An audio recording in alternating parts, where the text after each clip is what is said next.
বিভিন্ন রাজনৈতিক দল এবং অরাজনৈতিক সংগঠন এফআইআর করার পরে আজ কলকাতার বুকে নীতীশ কুমারের বিরুদ্ধে উত্তাল। খোদ যদি মুখ্যমন্ত্রীর এমন আচরণ হয় মেয়েদের প্রতি, তাহলে সেই রাজ্যে মেয়েদের সুরক্ষা কোথায়? আজ 18ই ডিসেম্বর বৃহস্পতিবার, সংখ্যালঘু অধিকার রক্ষা দিবস। সেই উপলক্ষে সারা বাংলা সংখ্যালঘু যুব ফেডারেশনের উদ্যোগে এক নাগরিক কনভেনশন তৈরি করা হয়। সেখানে বক্তব্য রাখছেন আলী আকবর। আজ 18ই ডিসেম্বর আন্তর্জাতিক সংখ্যালঘু অধিকার সুরক্ষা দিবস। আমরা জানি যে 1992 সালের 18ই ডিসেম্বর এই আন্তর্জাতিক সংখ্যালঘু দিবস জাতিসংঘ স্বীকৃত এই দিনটি সারা পৃথিবীর যেখানে যে সমস্ত সংখ্যালঘুরা আছে, সে মনে করেন বাংলাদেশে হিন্দুরা সংখ্যালঘু, মনে করেন যে পাকিস্তানে বুদ্ধিস্টরা সংখ্যালঘু, মনে করেন ভারতবর্ষে জৈনরা সংখ্যালঘু। এই সমস্ত সংখ্যালঘুরা যারা যে দেশে আছে সংখ্যালঘু, তাদের অধিকার সুরক্ষার জন্য জাতিসংঘ এই দিনটি 1992 সালের 18ই ডিসেম্বর ঘোষণা করে। এবার আমরা 1992 সাল এলে কিন্তু আমাদের মনের মধ্যে একটা কথা ভেসে ওঠে যে 1992 সালের 18ই ডিসেম্বর কেন জাতিসংঘকে আন্তর্জাতিক সংখ্যালঘু অধিকার সুরক্ষা দিবস পালনের দায়িত্ব নিতে হয়েছিল। আমরা জানি 1992 সালের 6ই ডিসেম্বর ভারতবর্ষের মতো একটি ঐতিহাসিক দেশে, ভারতবর্ষের মতো একটি ধর্মনিরপেক্ষ দেশে এক শ্রেণীর উগ্র হিন্দুত্ব কর সেবকদের হাতে আক্রান্ত হয়েছিল ভারতবর্ষের ধর্মনিরপেক্ষতার প্রাণ কেন্দ্র এবং ধর্মনিরপেক্ষ ঐতিহ্যের একটা ঐতিহ্যের কেন্দ্র বাবরি মসজিদ 6 ডিসেম্বর ধ্বংস করা হয়েছিল। এবং 6 ডিসেম্বরের পরবর্তী পর্যায়ে সারা দেশে এখানকার সংখ্যালঘু মুসলিমদের উপর বিরাটভাবে অত্যাচার চালানো হয়েছিল। যে অত্যাচারের নিপীড়নের কথা সারা পৃথিবীর মানুষ কিন্তু ভাবতে বাধ্য হয়েছিল।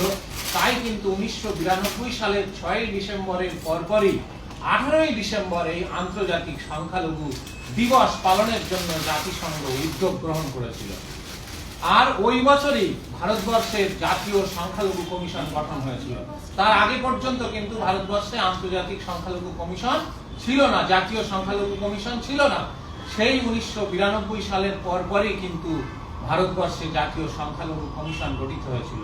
আজকে আমরা সেই দিনে দাঁড়িয়ে সেই দিনের তাৎপর্য যদি বিশ্লেষণ করি, তাহলে বুঝবো যে সারা পৃথিবীতে যেখানে যা সংখ্যালঘুরা আছে, আমাদের দাবি হবে সেই সংখ্যালঘুরা যেন তাদের অধিকার, তাদের দাবি, তাদের বেঁচে থাকার অধিকার, তাদের শিক্ষার অধিকার, তাদের কর্মসংস্থান অধিকার থেকে সুনিশ্চিত থাকে এবং বিশেষ করে ধর্মীয় স্বাধীনতার অধিকার যেন তারা সুনিশ্চিতভাবে অর্জন করতে পারে।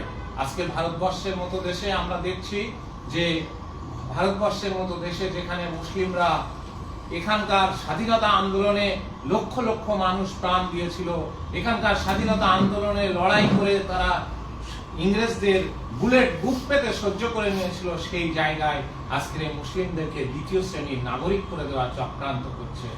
এখানকার আদি অধিবাসী হওয়ার পরেও বিজেপি নেতারা লাগাতার ভাবে তাদেরকে রোহিঙ্গা মুসলমান, বাংলাদেশি মুসলমান, পাকিস্তানি মুসলমান বলে দেখে দেওয়ার চেষ্টা করছে, যেটা অত্যন্ত নিন্দনীয়। এবং আজকের এই সংখ্যালঘু অধিকার সুরক্ষা দিবসে আমরা তার তীব্র নিন্দা জানাচ্ছি।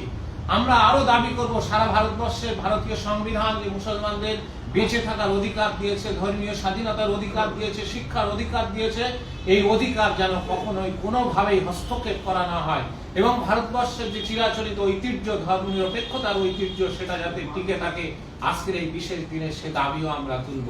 রাজ্য সরকারের কাছে আমরা দাবি জানাবো যে যেভাবে আপনার রাজ্যের শাসক দল মুসলিমদের ওবিসি তালিকা রদবদল ঘটিয়ে মুসলিমদেরকে শিক্ষা এবং চাকরিতে বঞ্চিত করার চেষ্টা করছে, আমরা আজকের এই সংখ্যালঘু অধিকার সুরক্ষা দিবসে রাজ্য সরকারের মাননীয় মুখ্যমন্ত্রী মমতা ব্যানার্জির কাছে, মাননীয় মুখ্যমন্ত্রীর কাছে আমরা আবেদন করব যে অবিলম্বে ওবিসি তালিকা রদবদল ঘটিয়ে আগের ওবিসি তালিকা ফিরিয়ে দেওয়া হোক।